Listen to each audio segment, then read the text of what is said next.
हिमाचल प्रदेश की राजधानी शिमला में अवैध मस्जिद मामले में विवाद थमने का नाम नहीं ले रहा। सरकारी जमीन पर एक अवैध इमारत का निर्माण कर दिया गया। सांप्रदायिक स्वार्थ के नाम पर न ही स्थानीय लोगों ने आवाज उठाई और न ही स्थानीय प्रशासन ने कुछ कहा। इसके बाद मान लिया गया कि कोई पूछने वाला नहीं है, तो अवैध मस्जिद का विस्तारीकरण किया गया तथा कथित अवैध मस्जिद जो चंद वर्षों तक एक मंजिला भवन था, वो 5 मंजिला हो गया। अब इस पर विवाद हो गया है। आइए जानते हैं, क्या ये विवाद सिर्फ अवैध मस्जिद तक है? क्या इस विवाद के पीछे अवैध घुसपैठ की भी वजह है? दरअसल पर्यटन और खूबसूरत पहाड़ों के लिए सुर्खियों में रहने वाला शिमला कुछ दिनों से अशांत है।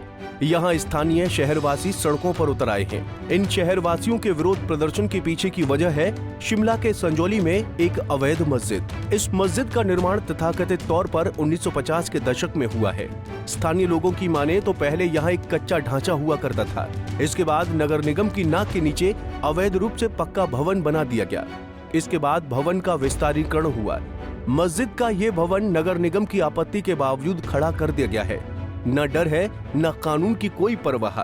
ऐसे में सबसे बड़ा सवाल ये उठ रहा है कि आखिर ये लोग हैं कौन, कहां से आए हैं? इस मस्जिद के निर्माण के लिए फंडिंग किसने दी? जब अवैध मस्जिद बन रही थी तो प्रशासन क्या कर रहा था? इन सब सवालों ने सरकार से लेकर स्थानीय लोगों की चिंताओं को और बढ़ा दिया है, जिसके विरोध में अब जनता सड़कों पर है और मस्जिद गिराने की मांग कर रही है। इसको लेकर मुख्यमंत्री सुखविंदर सिंह सुक्खू ने कहा है कि इसमें कानून के दायरे में कार्रवाई की जाएगी। किसी भी प्रकार का अवैध निर्माण स्वीकार नहीं किया जाएगा। हिमाचल शांति प्रिय प्रदेश है।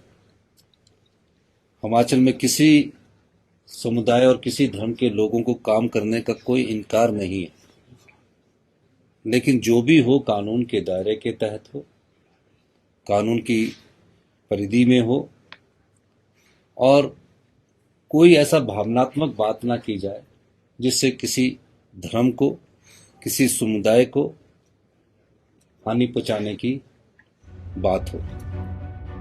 बता दें कि शिमला में ये विवाद मलयाना में एक स्थानीय युवक के साथ मारपीट करने से शुरू हुआ। इस युवक के साथ जिन लोगों ने मारपीट की वो सभी उत्तर प्रदेश के रहने वाले थे। स्थानीय युवक को मारने के बाद ये सभी लोग संजौली की इस अवैध मस्जिद में छिपने चले गए, जिसके बाद शिमला में मस्जिद को लेकर विवाद खड़ा हो गया। साथ ही लोगों ने बाहर से आने वाले लोगों की जांच पड़ताल करने की भी मांग उठाई।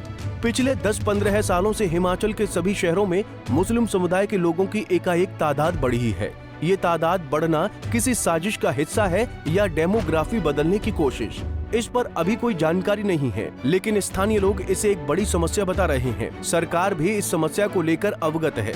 बाहर से आने वाले लोगों के लिए ठोस नियम बनाने की मांग की जा रही है। साथ ही इन लोगों के अवैध स्टॉल और दुकानें हटाने को लेकर भी कार्रवाई की जा सकती है।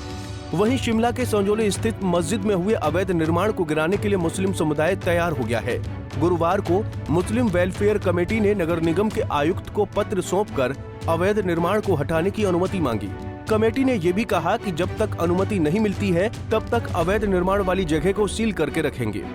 विश्व हिंदू परिषद और देवभूमि संघर्ष समिति ने कहा कि मुस्लिम समुदाय का फैसला सराहनीय है, लेकिन जमीन सरकार की है। ऐसे में वो पूरा ढांचा गिराने या फिर राज्य सरकार को इसे कब्जे में लेने की मांग करते हैं। इसके बाद मंडी में अवैध मस्जिद के हिस्से को मुस्लिम समुदाय के लोगों ने खुद ही हटा दिया है। हमने इसमें ये कहा है कि इस मुल्क और खास तौर पे इस बॉर्डर स्टेट को भाईचारे की बहुत ज्यादा जरूरत है और हमेशा ही हम यहाँ भाईचारे से रहते आए हैं। उस भाईचारे को बाकी रखने के लिए हम जो है ये चाहते हैं कि जितना हिस्से से लोगों को तकलीफ है या अवैध है उसको फिलहाल बंद कर दिया जाए और कारपोरेशन अपना सोच विचार करके हमें बतला दे कि ये हिस्सा अवैध है, उस हिस्से को हमें इजाजत दी जाए कि हम हटा दें, हम खुद ही उसको हटा देंगे। आपको तो प्रेशर हमें आपसी नफरत का है कि आपस में नफरत नहीं रहनी चाहिए, भाईचारा रहना चाहिए, वो प्रेशर। बहरहाल पहाड़ों में धार्मिक हिंसा भड़काने और आबादी असंतुलित की ये कोशिश किसी साजिश का हिस्सा है या नहीं, लेकिन इस मुद्दे पर हिमाचल सरकार के मंत्री अनिरुद्ध सिंह के विधानसभा में दिए बयान ने इस समस्या की ओर सबका ध्यान खींचा था। आने वाले समय में सरकार इस समस्या से निपटने के लिए किस तरह के कदम उठाती है, इस पर सबकी निगाहें बनी रहेंगी। Bureau report, Punjab Kesari TV. हमसे जुड़े रहने के लिए हमारे YouTube चैनल को सब्सक्राइब करें और नई वीडियो की नोटिफिकेशन के लिए बेल आइकॉन को दबाएं।